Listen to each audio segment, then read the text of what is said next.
Good evening, my fellow Americans. Tonight, I'd like to talk to you about where we are as we mark 1 year since everything stopped because of this pandemic. A year ago, we were hit with a virus that was met with silence and spread unchecked. Denials for days, weeks, then months. That led to more deaths, more infections, more stress, and more loneliness. Photos and videos from 2019 feel like they were taken in another era. The last vacation, the last birthday with friends, the last holiday with extended family. While it was different for everyone, we all lost something. A collective suffering, a collective sacrifice. A year filled with the loss of life and the loss of living for all of us. But in the loss, we saw how much there was to gain in appreciation, respect, and gratitude. Finding light in the darkness is a very American thing to do. In fact, it may be the most American thing we do. And that's what we've done. We've seen frontline and essential workers risking their lives, sometimes losing them, to save and help others. Researchers and scientists racing for a vaccine. And so many of you, as Hemingway wrote, being strong in all the broken places. I know it's been hard. I truly know. As I've told you before, I carry a card in my pocket with the number of Americans who have died from COVID to date. It's on the back of my schedule. As of now, total deaths in America, 527,726. That's more deaths than in World War I, World War II, the Vietnam War, and 9/11 combined. There were husbands, wives, sons and daughters, grandparents, friends, neighbors, young and old.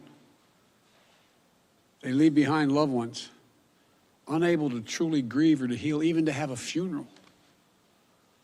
But I'm also thinking about everyone else who lost this past year to natural causes, by cruel fate of accident or other disease. They too died alone. They too leave behind loved ones who are hurting badly. You know, you've often heard me say before, I talk about the longest walk any parent can make is up a short flight of stairs to his child's bedroom to say, I'm sorry, I lost my job. I can't be here anymore. Like my dad told me when he lost his job in Scranton. So many of you have had to make that same walk this past year. You lost your job. You closed your business. Facing eviction, homelessness, hunger, a loss of control, maybe worst of all, a loss of hope. Watching a generation of children who may be set back up to a year or more because they've not been in school because of their loss of learning. It's the details of life that matter the most. And we miss those details. The big details and the small moments. Weddings, birthdays, graduations. All the things that needed to happen, but didn't. The first date, the family reunions, the Sunday night rituals. It's all has exacted a terrible cost on the psyche of so many of us. For we are fundamentally a people who want to be with others, to talk, to laugh, to hug, to hold one another. But this virus has kept us apart. Grandparents haven't seen their children or grandchildren. Parents haven't seen their kids. Kids haven't seen their friends. The things we used to do that always filled us with joy have become things we couldn't do and broke our hearts. Too often, we've turned against one another. A mask, the easiest thing to do to save lives. Sometimes it divides us. States pitted against one another instead of working with each other. Vicious hate crimes against Asian Americans who've been attacked, harassed, blamed, and scapegoated. At this very moment, so many of them, our fellow Americans, they're on the front lines of this pandemic trying to save lives. And still, they're forced to live in fear for their lives just walking down streets in America. It's wrong, it's un-American, and it must stop. Look, we know what we need to do to beat this virus. Tell the truth. Follow the scientists and the science. Work together. Put trust and faith in our government to fulfill its most important function, which is protecting the American people. No function more important. We need to remember the government isn't some foreign force in a distant capital. No, it's us, all of us. We the people. For you and I, that America thrives when we give our hearts, when we turn our hands to common purpose. And right now, my friends, we're doing just that. And I have to say, as your president, I'm grateful to you. Last summer, I was in Philadelphia and I met a small business owner, a woman. I asked her, I said, what do you need most? Never forget what she said to me. She said, looking me behind the eyes, she said, I just want the truth. The truth. Just tell me the truth. Think of that. My fellow Americans, you're owed nothing less than the truth. And for all of you asking when things will get back to normal, here is the truth. The only way to get our lives back, to get our economy back on track, is to beat the virus. You've been hearing me say that for while I was running and the last 50 days I've been president. But this is one of the most complex operations we've ever undertaken as a nation in a long time. That's why I'm using every power I have as President of the United States to put us on a war footing to get the job done. Sounds like hyperbole, but I mean it, a war footing. And thank God we're making some real progress now. In my first full day in office, I outlined for you a comprehensive strategy to beat this pandemic. We've spent every day since attempting to carry it out.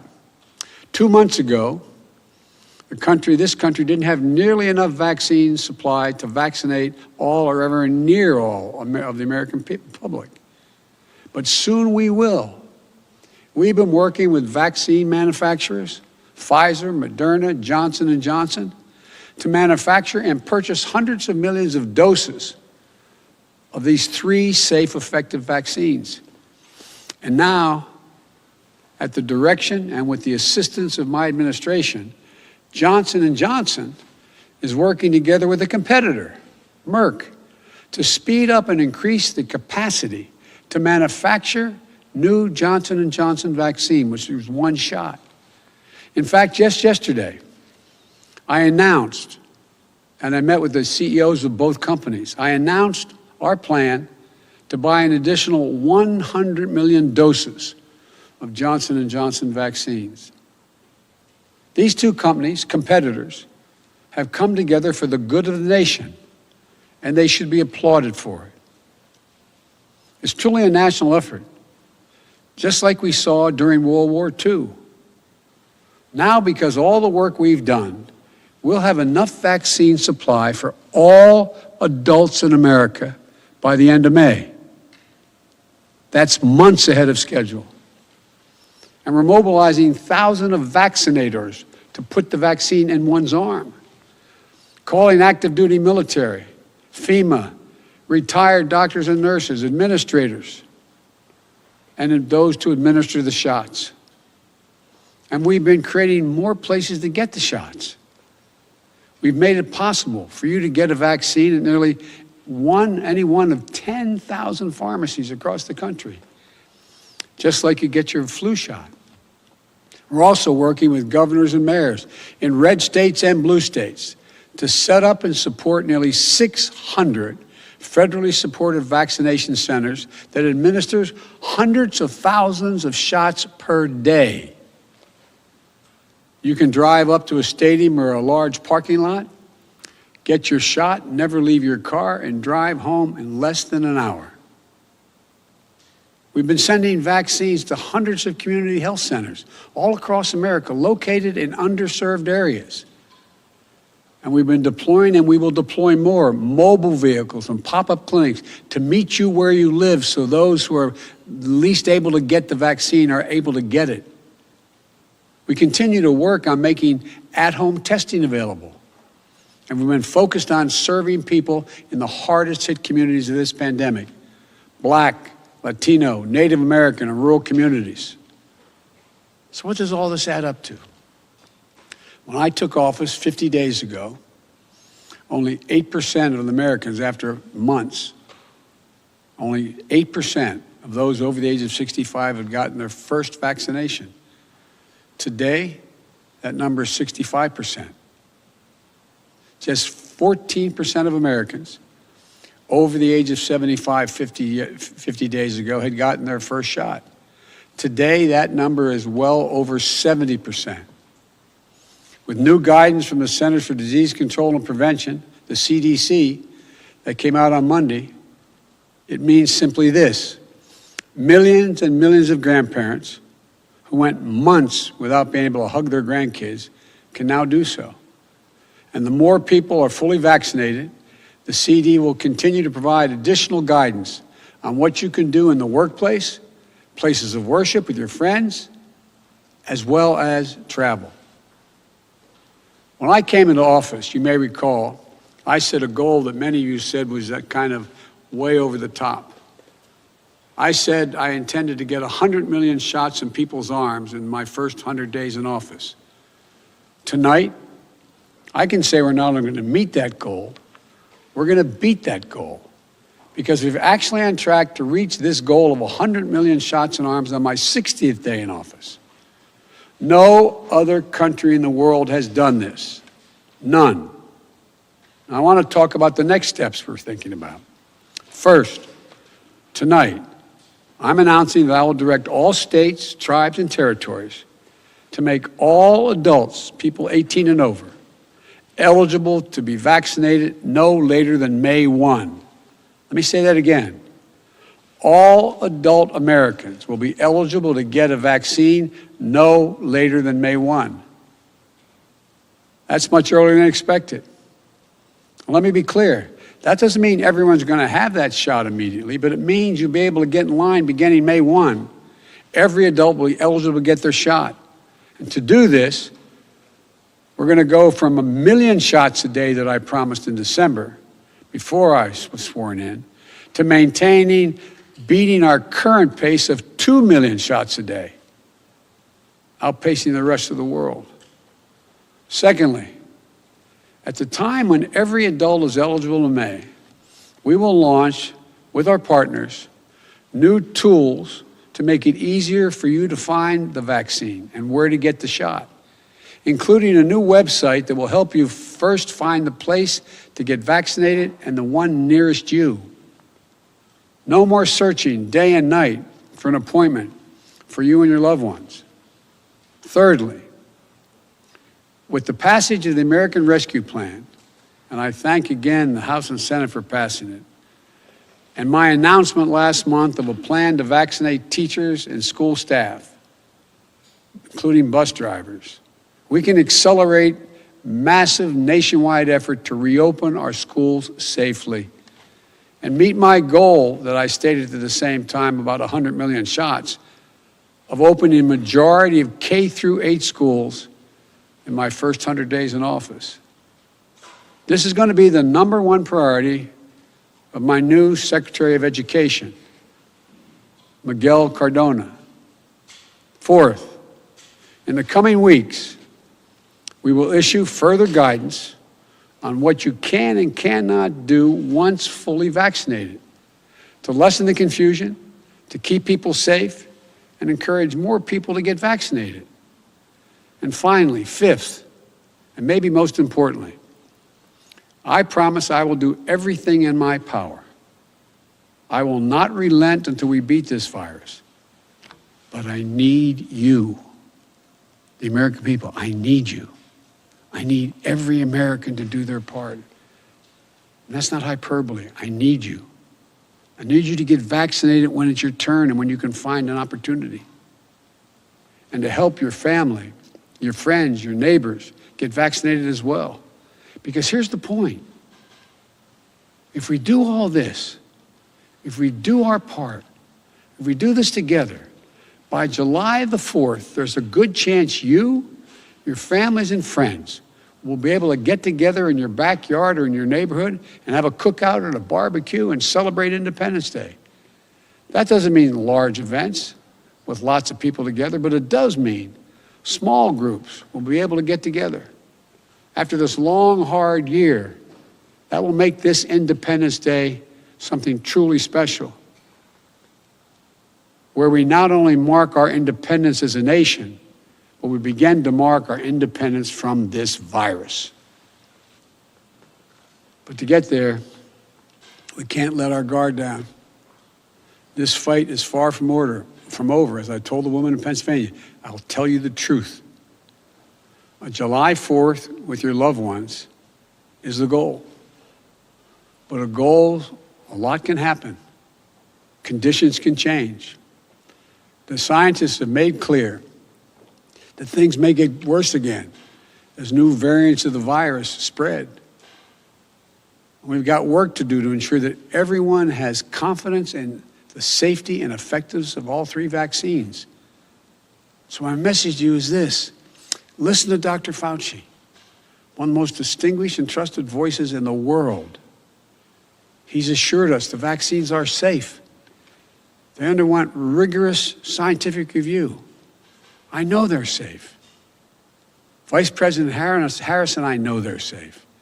That's why we got the vaccine publicly in front of cameras, so for the world to see, so you could see us do it. The First Lady and the Second Gentleman also got vaccinated. Talk to your family, friends, your neighbors, the people you know best who've gotten the vaccine. We need everyone to get vaccinated. We need everyone to keep washing their hands, stay socially distanced, and keep wearing the mask as recommended by the CDC. Because even if we devote every resource we have, beating this virus and getting back to normal depends on national unity. And national unity isn't just how politics and politicians vote in Washington, or what the loudest voices say on cable or online. Unity is what we do together as fellow Americans. Because if we don't stay vigilant and the conditions change, then we may have to reinstate restrictions to get back on track. And please, we don't want to do that again. We've made so much progress. This is not the time to let up. Just as we were emerging from a dark winter into a hopeful spring and summer is not the time to not stick with the rules. I'll close with this. We've lost so much over the last year. We've lost family and friends. We've lost businesses and dreams we spent years building. We've lost time with each other. And our children have lost so much time with their friends, time with their schools. No graduation ceremonies this spring. No graduations from college, high school, moving up ceremonies. You know, and there's something else we lost. We lost faith in whether our government and our democracy can deliver on really hard things for the American people. But as I stand here tonight, we're proving once again something I've said time and time again, to probably tired of hearing me say it.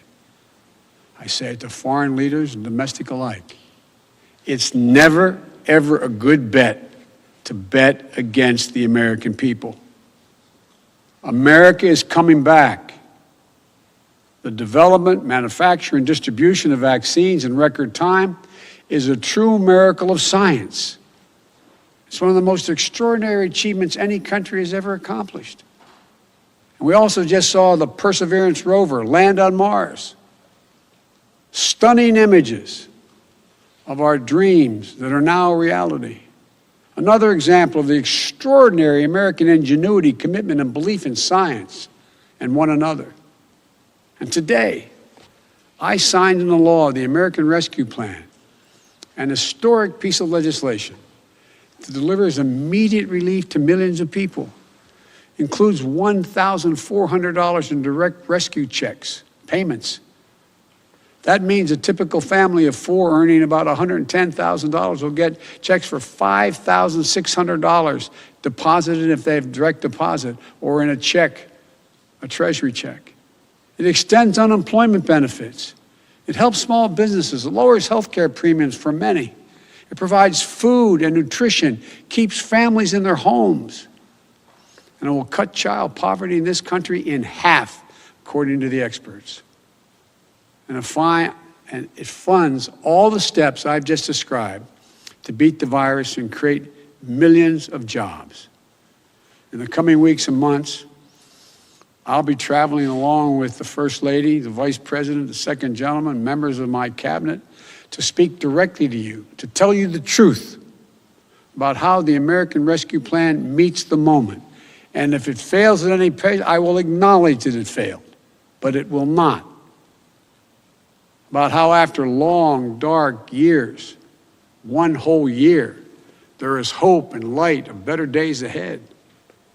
If we all do our part, this country will be vaccinated soon. Our economy will be on the mend. Our kids will be back in school.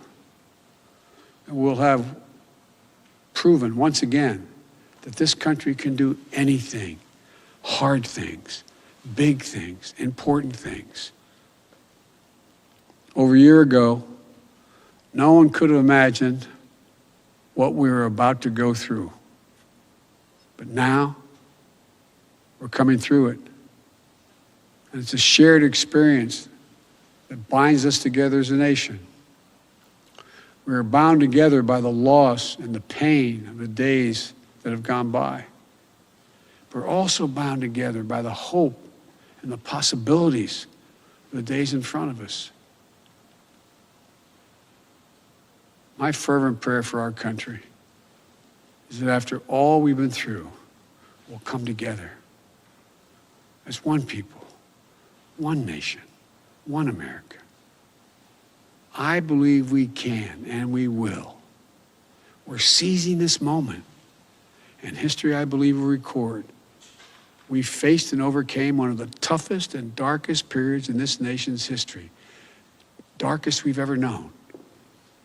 I promise you, we'll come out stronger with a renewed faith in ourselves, a renewed commitment to one another, to our communities and to our country. This is the United States of America. And there's nothing, from the bottom of my heart I believe this, there's nothing we can't do when we do it together. So God bless you all. And please, God, give solace to all those people who lost someone. And may God protect our troops. Thank you for taking the time to listen. I look forward to seeing you. President Biden, do you consider this a new phase of the pandemic?